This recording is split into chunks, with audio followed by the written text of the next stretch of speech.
Grande Pedro! Grande Manel! Meu paizinho! Meu filho, lindo! É assim, eu quero dizer que foi um prazer imenso trabalhar contigo e foi um prazer imenso conhecer-te. Para além de fazermos de pai e filho, foi lindíssimo naquela Antígona maravilhosa, mas para além do prazer, eu sentia-me pleno naquele jogo que nós tínhamos os dois, naquela cena violentíssima em que eu te dava um grande estaladão, o que era um prazer também. Bem, começaste logo assim a conversa, é logo... Não, foi muito. Mas foi mesmo fantástico, porque assim, para já foi um espetáculo difícil, não é? E depois que exigiu bastante de nós, tanto do ponto de vista físico como do ponto de vista intelectual, exigiu bastante. E eu acho que cumprimos e que foi muito bom. E tu foste fantástico e eu recebia os teus olhos com uma força brutal. Olha, Manel, e eu tenho a dizer, já que estamos na parte dos elogios, que... Começa-se por elogios. Daqui a bocado já faço crítica. Boa. Para começar, tu és o meu padrinho de palco. Tu foste a primeira pessoa que eu, profissionalmente, em palco, a quem eu dei a minha primeira deixa. Portanto, tu vais ficar para sempre marcado na minha vida. Opa, que maravilha. Mas isto estavas a dizer agora de sentir mesmo que a cena estava a funcionar e que estava a conectar. Havia uma coisa para mim ainda melhor que isso, que para além de eu sentir isso, é que tu conseguias guiar a cena sempre de maneira diferente. E era mesmo bom pensar, hoje vou sentir o Manel. E eu ia atrás de ti e tu de alguma maneira também ias atrás de mim, porque eu sei que isto é mútuo. E digo-te que o último espetáculo que fizemos da Antígona, eu senti mesmo bem fazer a cena contigo. E foi uma pena ter ficado por aí e não termos seguido. Tu há bocado falavas numa coisa interessante que de facto aconteceu connosco e eu acho que deveria acontecer sempre, que é não nos instalarmos na cena e procurarmos sempre criação. Ou seja, porque quando se diz às vezes que o ator repete sempre a mesma coisa, não é verdade, porque nós somos atores, somos de carne e osso, temos vivência, temos uma vida fora do teatro, uma vida que quer queiramos, quer não, muitas vezes contamina o próprio teatro e o próprio espetáculo e sabemos nós, atores, quantas vezes temos que ultrapassar tudo o que está fora do palco e a forma como temos que limpar os pés antes de entrar no santuário para poder deixar cá fora tudo o que é pernicioso e nefasto à própria cena e depois construirmos a cena. E portanto, nunca é igual, de facto. E isso eu senti, por exemplo, em ti. Eu uma vez, houve um homem que foi para mim fundamental, porque foi com quem eu comecei a fazer teatro, que é o Joaquim Benito, e que hoje dá o nome ao teatro que ele criou, e bem, um dos grandes teatros portugueses, o Teatro da Almada. E ele disse-me uma vez uma coisa que só mais tarde é que eu vim a perceber. Um ator fazia-se em 20 anos. Isto foi dito numa época. Eu hoje acho que não são necessários 20 anos para fazer um ator. Porque, entretanto, os tempos mudaram, o conhecimento mudou, a forma de abordagem mudou e mudou uma série de coisas. E também a própria educação e criação e também a própria vivência familiar. Houve um salto qualitativo pós 25 de Abril, quer queiramos, quer não. Ainda existe muita coisa para percorrermos e muito para darmos, mas houve um salto qualitativo. Eu penso que um ator hoje faz em menos tempo. Mas há um tempo que é necessário. E esse tempo é o tempo da confiança. O tempo de acreditarmos em nós. Pois, é longo. E esse é longo. E eu quando ele me disse aquilo, que um ator se fazia em 20 anos, achei estranho. E curiosamente, já estava no Teatro Nacional há, penso que 16 anos, e portanto já tinha anos atrás de teatro, quando pela primeira vez me senti livre e pleno a representar. Foi a primeira vez que eu senti que não estava a ser dominado pela ação, mas eu estava a dominar a ação. E isso aconteceu sempre na representação contigo. E portanto eu tenho que dizer isso. em que eu sentia, como tu disseste, e eu sentia que tu vinhas atrás de mim, mas eu também ia atrás de ti, porque tu, à medida que eu te ia dando cartas, tu respondias com outra carta, e essa carta correspondia à outra carta, e este jogo que houve foi um jogo muito, muito, muito, muito interessante, e isso só é possível quando estamos envolvidos dentro do mesmo espírito, que nem sempre estamos, mas isso aconteceu. E quando é que tu sentiste quando é que tu sentiste essa mudança? Eu pergunto isto porque para mim isso ainda é algo longínquo. Eu ainda não me sinto completamente confiante em palco, nem sei se alguma vez vou sentir, mas quando é que tu sentiste isso? Lembras-te da peça, da personagem? Já vais sentir e digo-te que relativamente à tua idade, quando eu tinha a tua idade, quero dizer que não sentia metade do à vontade que tu tens. Nem tinha metade da confiança que tu tens, o que é extremamente importante para já. E não é uma questão de elogio, é mesmo uma questão de ter contracenado contigo e sentir, porque isso sente-se na forma de estar, sente-se sobretudo numa coisa que muitas vezes é extremamente difícil de obter, que é o olhar. Ou seja, nós representamos olhos nos olhos, e tu estavas sempre olhos nos olhos comigo.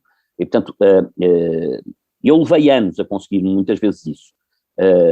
E isso foi-me passado por grandes mestres que me foram sempre dizendo, um deles, olha, o Canto e Castro, portanto que me iam sempre alertando para essa questão do olhar, e tu já tens isso, portanto por isso eu digo que é muito mais cedo, mas onde eu senti a verdadeira liberdade e sobretudo o verdadeiro domínio, curiosamente foi num espetáculo que foi um êxito imenso no Teatro Nacional, que era o Passa para mim no Rossio, onde eu fazia variadíssimas personagens, e interpretava variadíssimas personagens, entre elas o grande mestre Ribeirinho, e aí, por certo, nós tínhamos uma equipa fantástica, e estávamos todos imbuídos de um espírito perfeitamente louco, porque era a primeira vez, e foi a única, que o Teatro Nacional fez revista.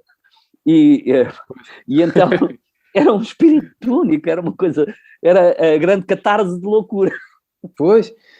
E então, estar com todo aquele grupo, que era um grupo, estás a ver, Eunice Munhoz, Varela Silva, Corrado Ribeiro, Rui de Carvalho, Irene Isidro, tudo a fazer revista, era espantoso, João Perry, não? Era brutal, e portanto era a loucura total.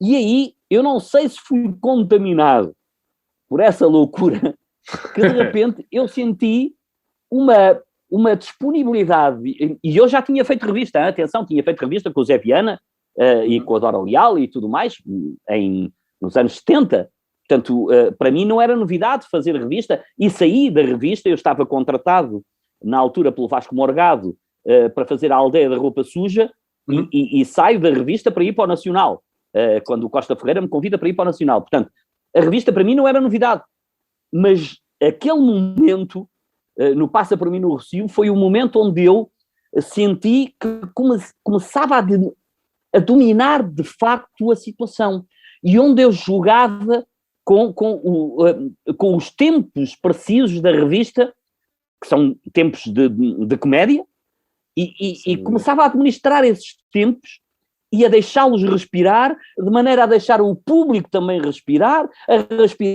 comigo, a aplaudir, a rir, e eu a segurar a cena e disse, uau, espera, alto, o Benito tem razão, ok, já estou a começar a instalar-me.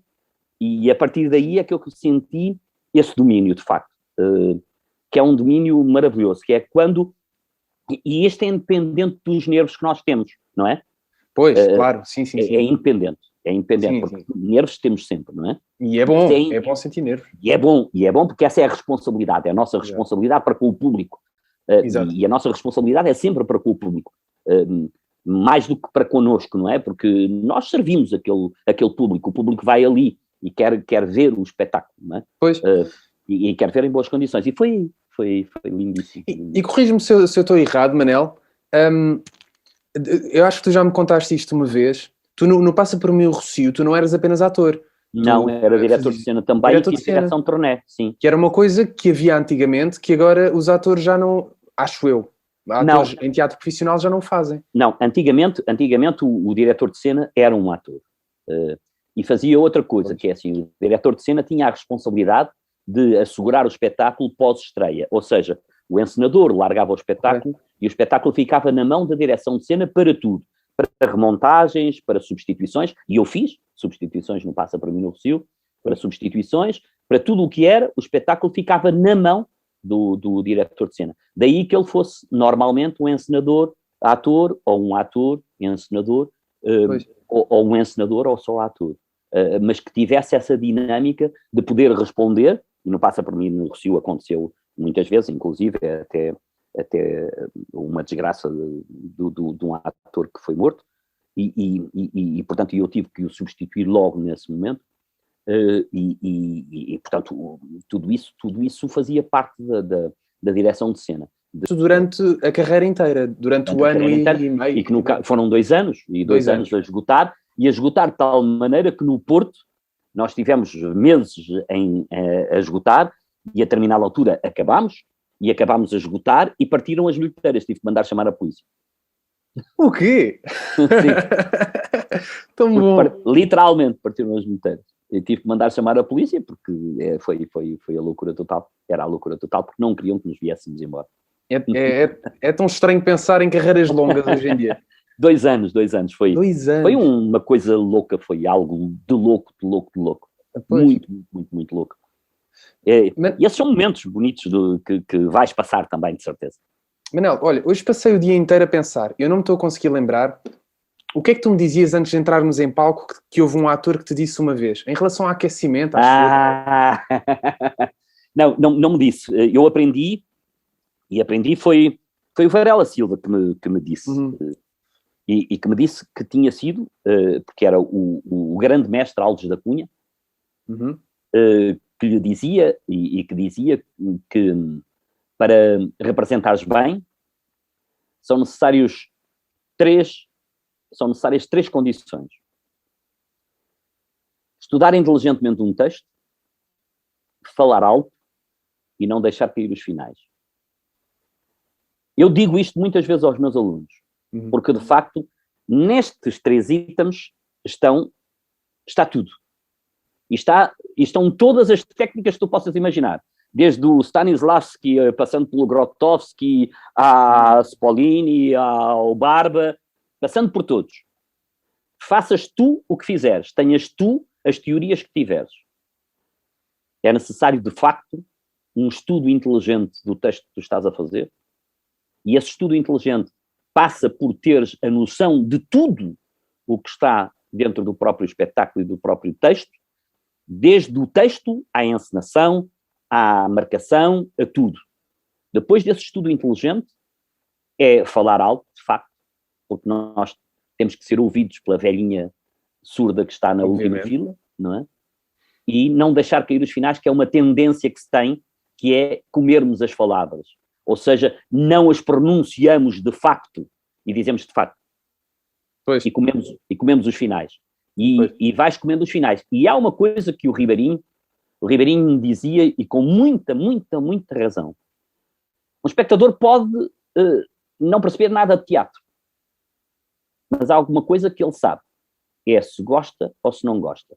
E esse gosto advém do espetáculo ser bom ou mau. E, de facto, demos as voltas que dermos, o espectador está connosco. Acontece qualquer coisa e ele vai afastando-se de nós. Afasta-se aqui, afasta-se ali, afasta-se acolá e, de repente, já não está lá. E quando não está lá, já fomos. E, de facto, isto é uma verdade. É mantermos sempre a energia em alta e não confiarmos na sorte de que o espectador não está lá, porque ele está sempre lá. Está. E essa é a beleza da nossa profissão. É a beleza da sem nossa dúvida profissão. alguma. Olha, posso dizer qual é que foi a minha primeira impressão de ti? Isto é um bocado mau, mas acho que toda a gente tem esta ideia. Diz mal. Não, Manel, de todo. Gostei do vinhinho a aparecer. Não. Olha, eu digo, a adega, posso fazer publicidade, a adega de Borba. Olha, e eu faço publicidade ao meu vinho, que eu fui buscar em Romanel. Ora, boa! Mas este é do Instituto Superior de Agronomia, onde a minha mãe dá aulas. É incrível. Então é bom. Então é bom. Mas estava a dizer, a primeira vez que eu te ouvi é que nem foi ver. Foste tu a entrar no teatro e a dizeres com os teus pulmões todos, um bom dia, mas que toda a gente no teatro ouve. Mas isto é uma coisa recorrente. As pessoas já sabem, ok, 8 da manhã está cá o Manel. E ouve-se o bom dia do Manel, ou o grito de bom dia, aquela energia matinal que mais ninguém tem. Aquecimento de voz. Tu já nasceste aquecido, Manel. Tua voz. Sabes que eu aconteceu por uma graça uma graça que não é graça, é mesmo verdade. Para estarmos no teatro e não há ninguém que possa... Tu podes fazer todas as profissões que quiseres sem amor. Há algumas, e eu não quero dizer que é o teatro único e exclusivamente, mas o teatro não o fazes mesmo sem amor. Não há possibilidade nenhuma. É que está fora de questão. E porque o teatro precisa de ti, precisa da entrega, precisa do teu corpo, precisa da tua mente, precisa da tua voz, precisa de tudo teu. E precisa que tu te despojes de tudo e que lhes dês tudo. Porque o teatro é egoísta, não é? Quer tudo teu. E não há hipótese. E, portanto, ou há amor ou não há amor. E eu costumo sempre dizer que, às vezes, quando dou aulas, eu entrei para o teatro a pagar. Ou seja, paguei para estar no teatro. E isso tem a ver com a forma como eu entrei no teatro. O grupo de Campolide, que é hoje a Companhia Teatro da Almada, estava a começar, nessa altura, numa sociedade de cultura e recreio que era em Campolide, que era o Campolide Atlético Clube, e estava a recomeçar, e eu era sócio desse clube e estava a jogar snooker. E enquanto no meio de uma tacada, vejo uma luz a sair entre portas e fui espreitar o que era. Estavam eles nos primeiros ensaios de uma peça que era o Avançado Centro Morreu ao Amanhecer, do Agostino Cuzzani, e estavam nos primeiros ensaios dessa peça.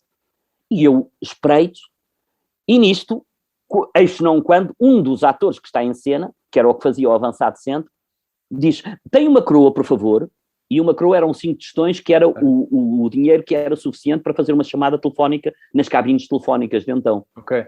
Então, tem uma coroa, por favor. E eu estava entre portas, tirei 5 tostões do bolso e fui-lhe dar os 5 tostões. A coroa. Pô, risada total no meio daquilo, e eu começo a ouvir dentro da sala tudo a rir, sem perceber nada, porque eu só tinha dado os 5 tostões.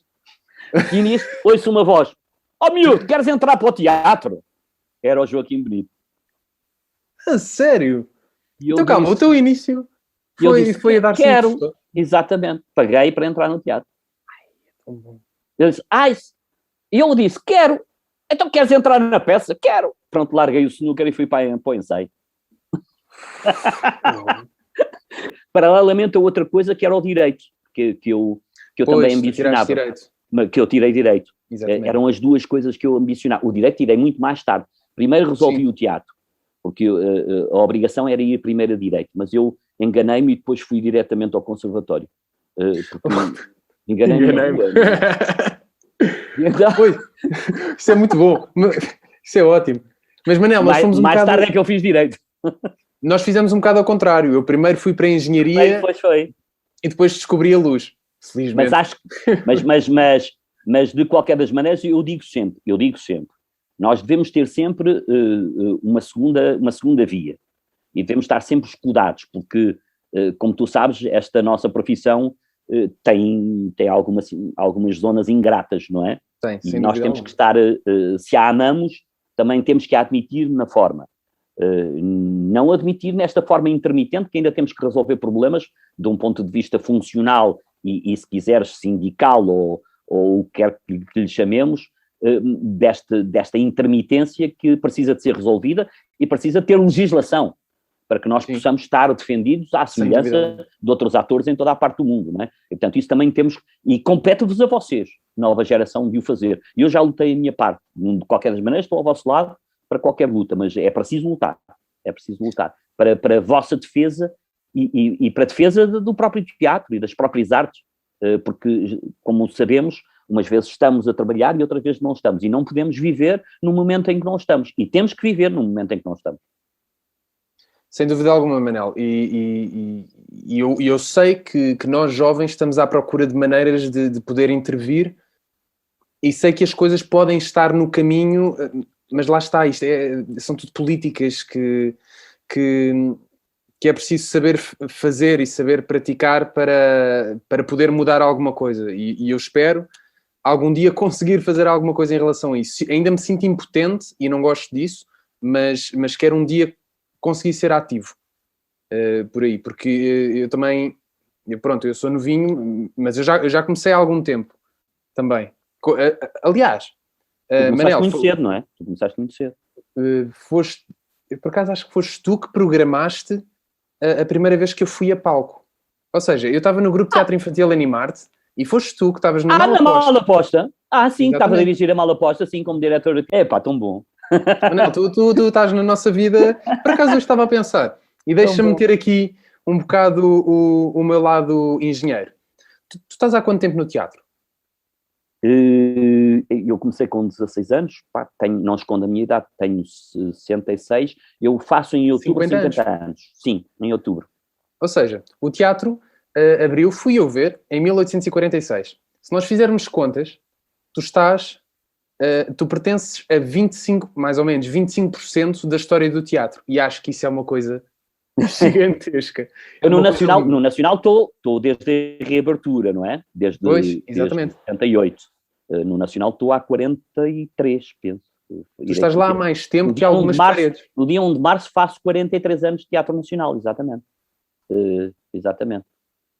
Dia 1 de março. Vamos festejar todos, está quase. Vamos todos. Não mas olha, ainda uma coisa que eu acho que é muito importante, que é, tu estás a dizer que ainda és novo, mas é na tua idade que se deve começar a lutar, porque eu digo sempre, e ainda hoje luto, embora e estive nos sindicatos e participei dos sindicatos, e ainda hoje sou da Comissão de Trabalhadores de Teatro Nacional, que é preciso estarmos sempre na linha da frente. Há uma questão fundamental, e que eu sempre tive de mim para mim. Houve, aliás, um presidente nos Estados Unidos, eu penso que, não sei se foi o Kennedy, que disse que não perguntem ao Estado o que é que o Estado pode fazer por vocês, perguntem a vocês o que é que podem fazer pelo Estado. E de facto, eu digo o mesmo relativamente a nós, não é? É que não perguntemos ao Governo o que é que pode fazer por nós. Somos nós que temos que exigir do Governo o que queremos para nós. Dos governos, porque somos nós que temos que delinear o nosso caminho e a nossa profissão e o estatuto da nossa profissão. Porque é preciso cada vez mais afirmarmos a nossa profissão, que ainda não está afirmada, ainda não é uma profissão. Ainda a mim faz muita confusão e é uma coisa que eu não posso aceitar, que saiam tantos jovens com tanta qualidade, e nós no Nacional temos-nos confrontado com isso, tantos jovens com tanta qualidade do conservatório, e depois eu venho a ouvir que estão no restaurante, que estão no bar, que estão no desemprego, que vão mudar de profissão porque já não aguentam mais, porque não conseguem inserir-se no mercado, e isso faz-me, para mim, são facadas que me dão. E são vários os colegas com muita, mas muita qualidade, que têm passado por nós, no Nacional, como estagiários, depois de sair do conservatório, e de repente a sensação que me dá é que o conservatório está a formar jovens para o desemprego. E não deve ser assim. É a sensação, mas é a realidade. Pronto, têm qualidade, e todos os jovens que têm passado pelo Nacional como estagiários têm todos uma qualidade imensa e precisam de palco. E esse palco tem que lhes ser dado. Deixa-me dizer-te, o que eu sinto é que é muito bonito ver que tu, com esta idade já de teatro e de profissão, ainda sentes esse fervor todo a lutar pela tua profissão, que é uma coisa rara e muito, muito boa de se ver. Em relação a não desistir, nunca se pode desistir, mas eu consigo perceber a tentação. Porque hoje em dia, eu não sei como era na tua altura, mas hoje em dia parece que essa tentação está mesmo ali à mão. Eu tenho muitos colegas que tu não chegaste a conhecer, brilhantes, mesmo ótimos atores, que eu admiro, ainda hoje admiro, que não estão a conseguir ter espaço, porque o Nacional é o único teatro a oferecer um estágio à Escola Superior de Teatro e Cinema, e então as pessoas saem 40 pessoas por ano, só de uma escola, sem uma oportunidade, sem poder ter a oportunidade que eu tive, que felizmente, e sou um abençoado, é verdade, de vos conhecer, estar com vocês e de poder trabalhar, mas o problema é esse. Exatamente. O grande problema é que nós, ainda hoje, e foi uma das coisas, olha, aí está, foi uma grande discussão que eu tive com o Joaquim Benito, já os dois bêbados, eu bêbado, salvo-se ele bebia chá e eu bebia, e eu já estava com os bons canecos. Em que eu disse-lhe uma vez, num festival, às 5 da manhã, num dos festivais da Almada, em que eu, numa grande discussão com ele, dizia eu preciso de uma lei de teatro, nem que seja para rasgar. Porque o grande problema é a falta de uma lei de teatro. E nós precisamos dessa lei. Porque precisamos de ter regra. E temos todos que ter regra. Porque seja eu enquanto assalariado de uma companhia, seja a companhia enquanto contratante da minha pessoa. Eu preciso ter regras. E são essas regras que fazem com que deixemos de pensar no dinheiro. Porque havendo essas regras, nós sabemos com que jogo é que jogamos. Enquanto não houver, estamos em terra de ninguém. E faltam regras ao teatro. Falta uma lei de teatro. Ok, e Manel, como é que tu sentiste a diferença de relações de poderes entre atores, encenadores, equipa?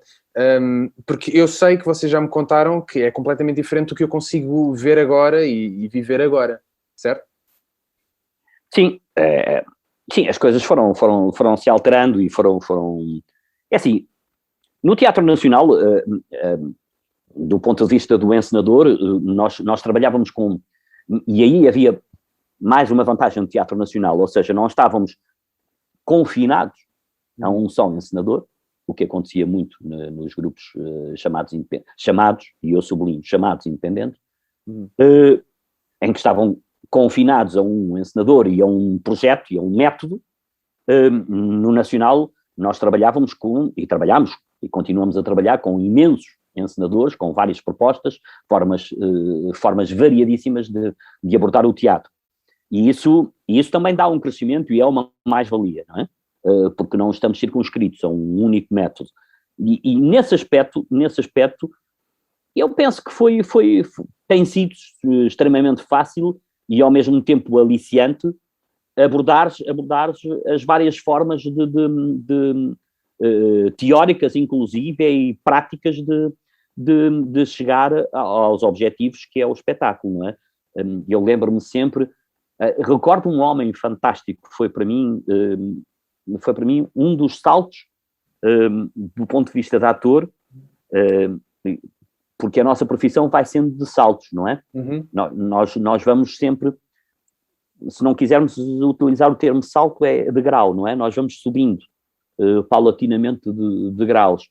E houve um degrau que eu subi com um homem fantástico que se chama Jean-Marie Villigier e que ainda está vivo e que foi um homem notável e foi diretor da Escola de Estrasburgo durante anos e que dirigiu um espetáculo no Nacional que foi o Dom João, do Molière, e foi um homem que pela primeira vez eu senti uma imensa liberdade como ator, porque a sensação que dava é que ele não dirigia, deixava-te o espaço livre, completamente livre, e tu ias andando e ias criando, e ele, quando muito, ia-te mandando uns bilhetinhos,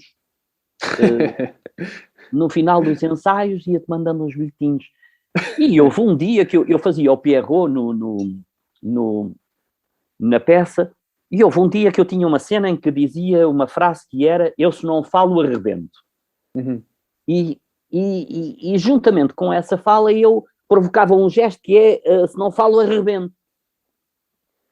Até que houve um dia que eu disse: isto é perfeitamente tonto, isto é pleonástico, quer dizer, o arrebento já é de tal forma uma palavra violenta, para que é que eu estou para aqui a gesticular? Mas aqui tirei o gesto. E ele manda-me um bilhetinho e dizia: genial, Manel, sabia que chegavas lá.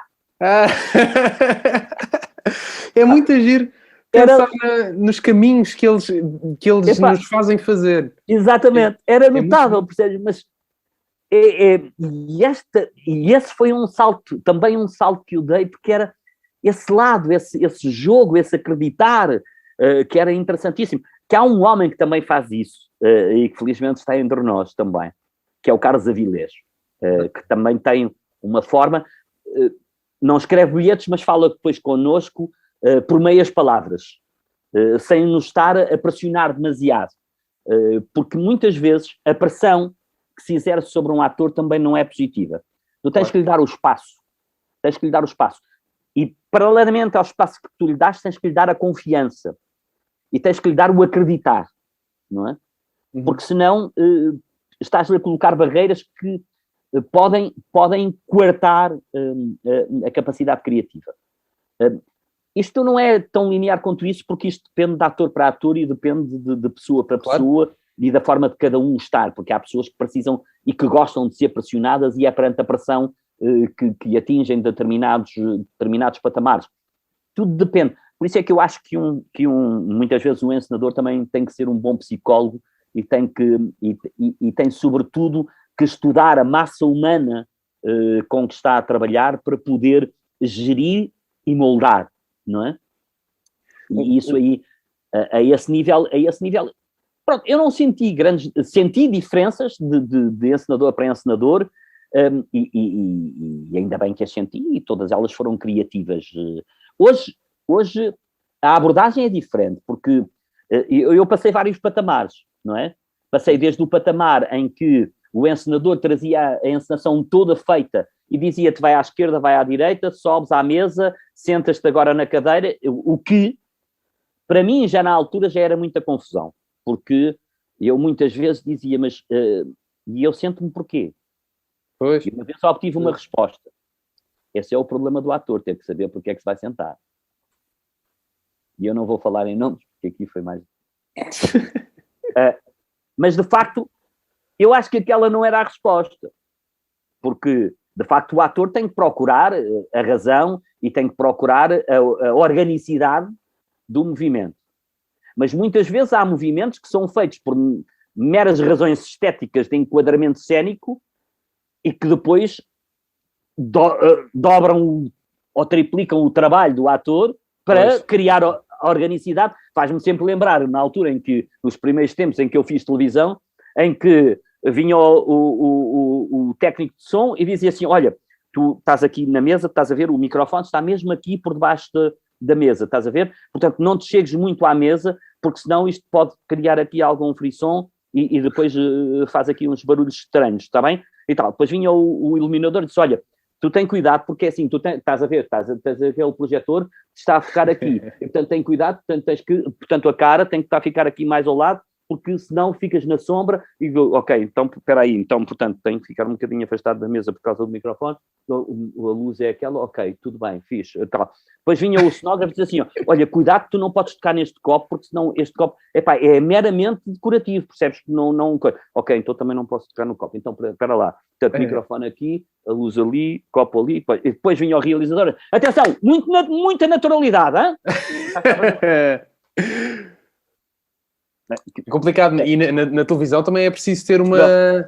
Hoje nada disso passa, portanto estes são os saltos qualitativos, nada disso passa, ou seja, tu fazes o teu trabalho e o resto segue e tem que servir o teu jogo, não é o contrário, porque antes servíamos o outro jogo, e portanto tudo isto se modificou um bocado também com a questão do encenador, porque o encenador enquanto vinha com tudo programado e estabelecia as regras todas, hoje em dia não, hoje em dia dá-te essa liberdade e essa criação, e depois vamos jogando entre aquilo que o encenador pretende e daquilo que ele criou e da imaginética dele, e depois, em conjugação com o ator, daquilo que o ator lhe vai dando, e vai sendo esse jogo.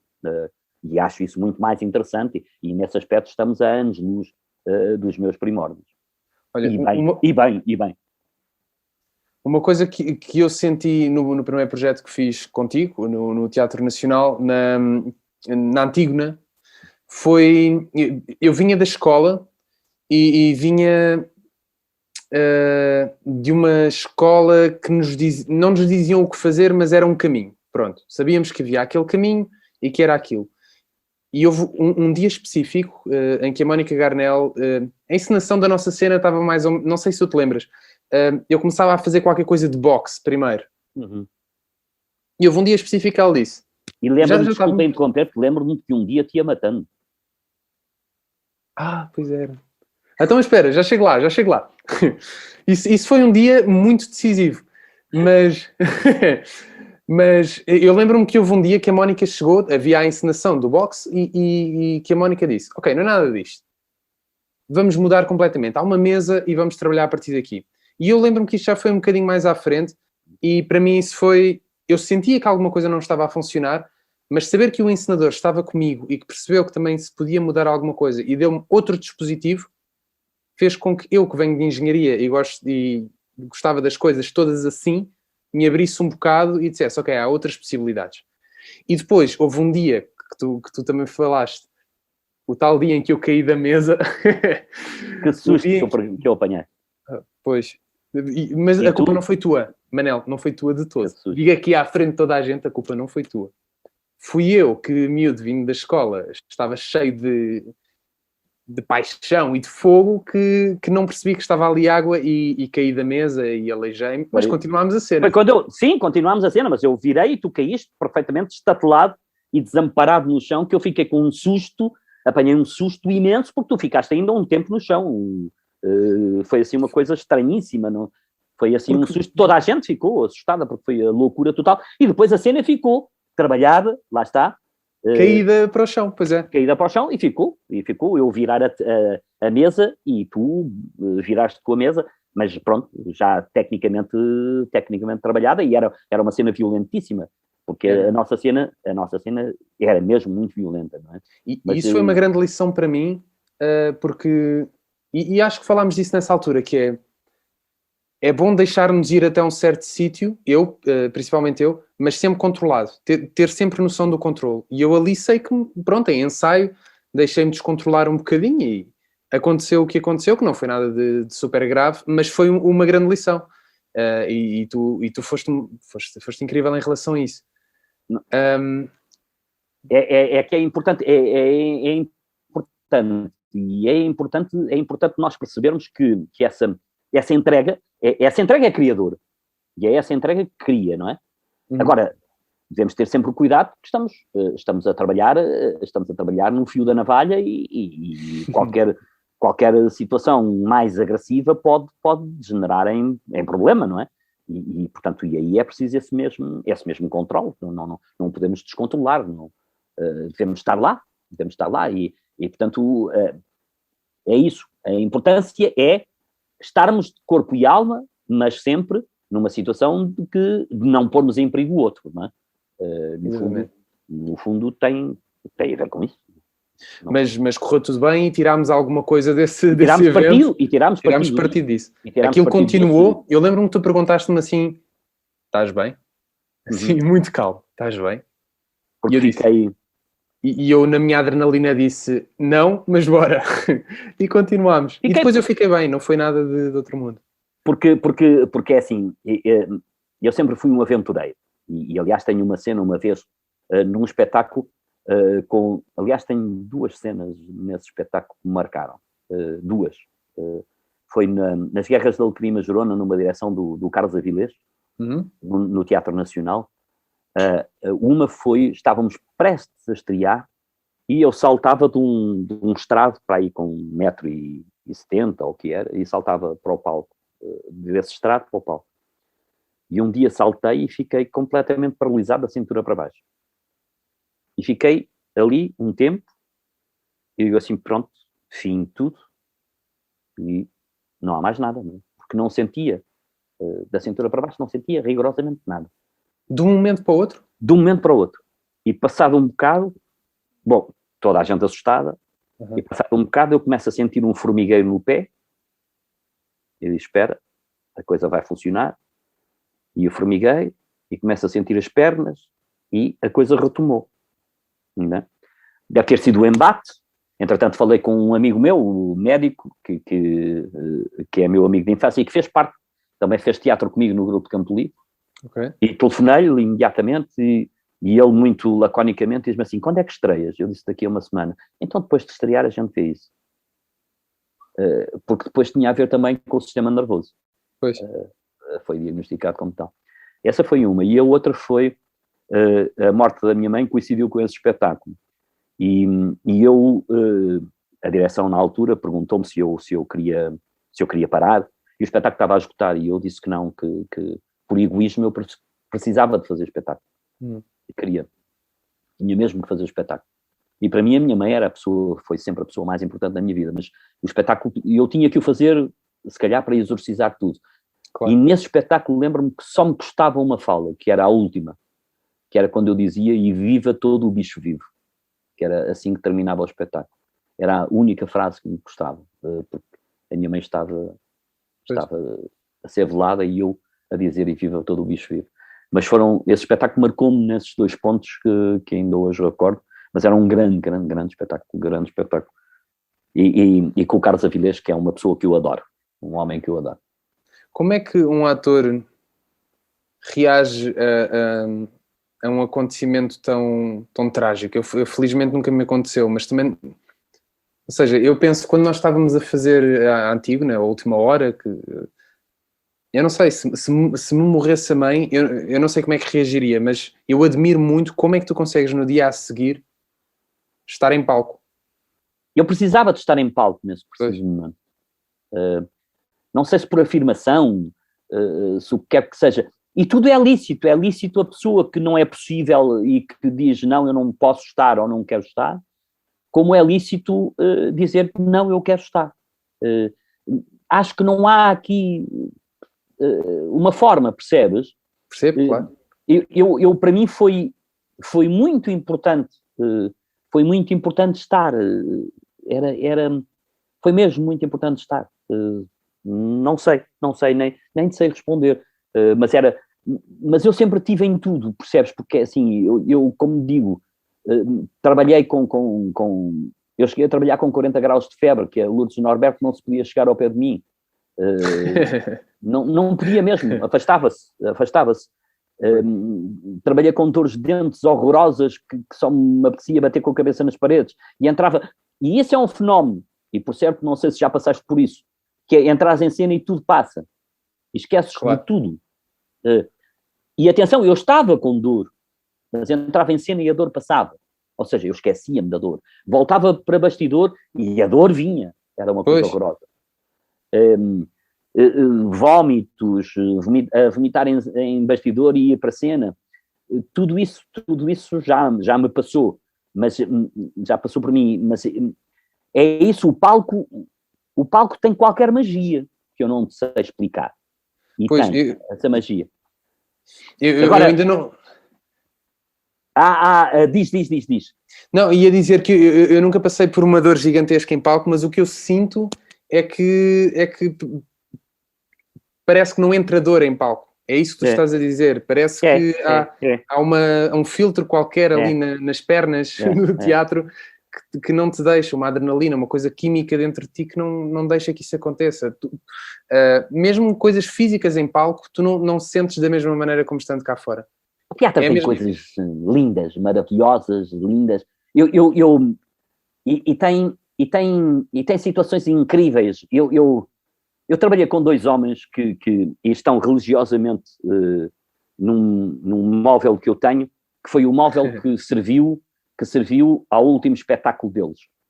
Eu dirigi a turnê e fiz a direção de cena de um espetáculo que se chamava Três Atores, um Texto e uma Conversa, e que andou pelo país inteiro e estava preparado para ir para Macau quando eles adoeceram, e adoeceram os dois ao mesmo tempo.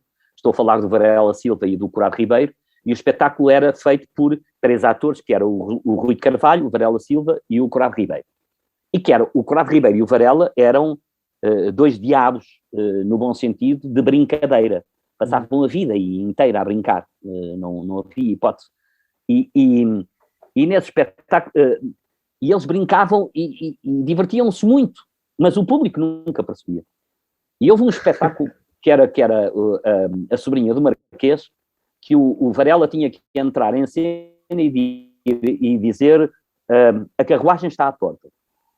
E o Corado passou o tempo todo em bastidores a dizer, tu és muito estúpido, pá. Tu nunca mais acertas com o texto, pá. Ele disse, não acerto com o texto, mas o que é que eu estou a dizer mal? Tu dizes a carruagem está à porta, não é a carruagem, a carroça está à porta. Disparate, agora a carroça, pá. É a carruagem, pá. Está bem, ok, pronto. Ou outro dia disse, tu não te esqueças, é a carroça que está à porta. A carroça está à porta.